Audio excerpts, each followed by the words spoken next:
Folks, Dean Gazowski, 3D Property Solutions. I'm making a video today because I just experienced something that was new to me, and I think it's really going to treat the community in a positive light if we can, just get down to some of the details and sort through some of this mess.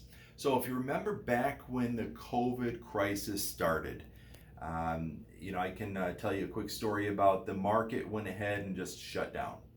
Like we literally shut down for 6 weeks, and there was like about 4,000 transactions that happened in the world of real estate within those 6 weeks. Now the month after, we were able to sell real estate again, the market just exploded, and in that short little period of time, we had over close to 6,000 transactions that happened. So. There was a lot of pent-up demand, and I think that the velocity of transactions actually sped up. That's velocity, right? So, but here's the reason why I want to tell this story. We've got a scenario where a client just went through forbearance, but she thought it was a forgiveness process.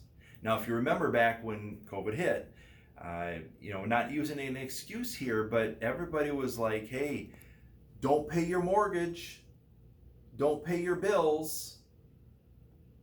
Well, for those folks that follow that advice, here's how it comes back to bite you, right?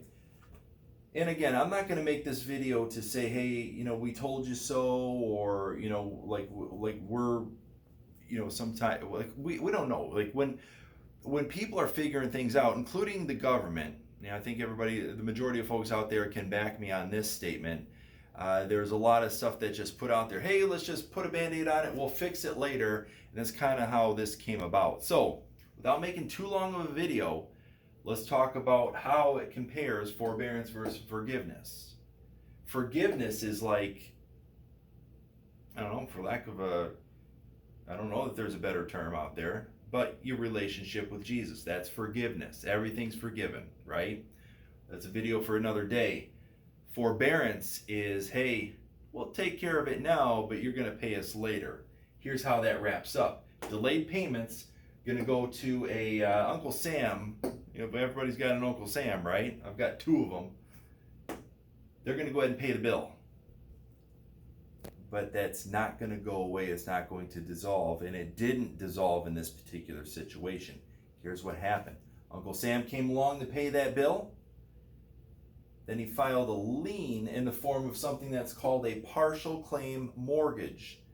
If you don't understand the documents that you're signing and you have questions, seek professional advice.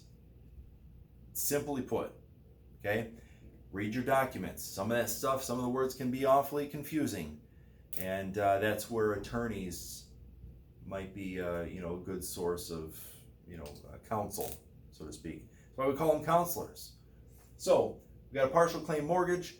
I had a client once upon a time that did not understand what they were signing, and next thing you know, we're looking to do an actual payoff on a property, and we got the payoff, we've got this lien against the property.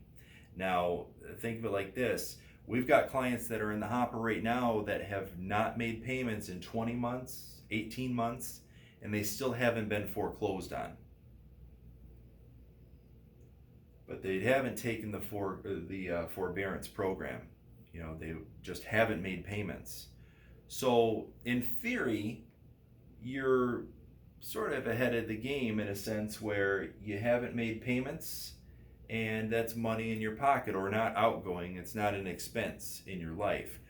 But the clock is still ticking, and if you don't figure out a way to sort that final balance out, you're ultimately going to lose that house once the courts catch up with you. Now, one particular client that we've got, she hasn't made payments, and the court is sending the letter. Not the court, but a law firm is sending a letter to her, and they keep postponing the sheriff's sale date, which is ultimately the foreclosure date. Now, there's also redemption periods. We'll talk about that in another video. But when you're sitting down with your clients, here's a couple questions that you might want to ask, okay? Have you missed any payments?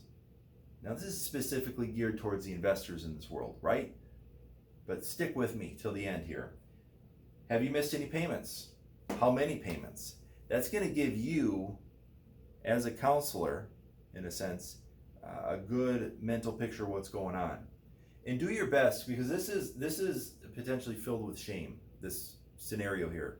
Well, I haven't made payments, so I've lost my job. It's like, okay, there's guilt that can pile up here. One of our jobs as investors and agents is to help people through the process and be discreet with the information, right?